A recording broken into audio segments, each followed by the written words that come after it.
Yes.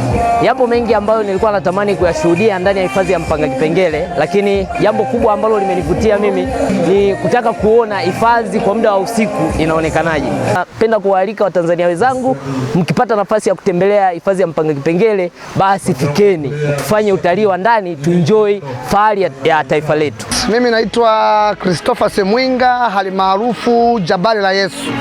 Natokea mkoa wa Songwe.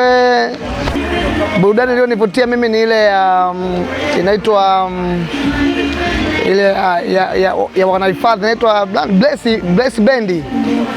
Bless Band ndilinivutia sana vile vilani vyao walipokuwa wanavitumia kunadi na kuimba nyimbo mbalimbali za nchi ya Tanzania.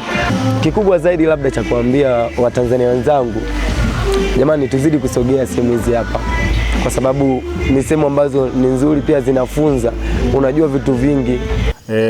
Sisi kama hifadhi ya Mpanga Kipengere TAWA ambayo iko mikoa ya Njombe na Mbeya, katika msimu wa likizo au msimu wa sikukuu wa mwaka 2026 tuliandaa tukio la kiutalii ambalo lilienda kwa jina la Camping Holiday au likizo hifadhini. Na lengo la idara ya utalii ya hifadhi ya Mpanga Kipengere kuandaa tukio hilo ni kutokana na uchambuzi wetu wa watalii wanaotutembelea. Tunaona walio wengi walikuwa tunapokea makundi makubwa ya watalii kwa mwezi, inaweza tukapokea watalii mpaka 400-500, lakini ukiangalia almost 95% au 95% ni wale tunasema day trip tourist, watalii wa kutwa, hawalali ndani ya hifadhi, lakini maeneo ya kulala yapo.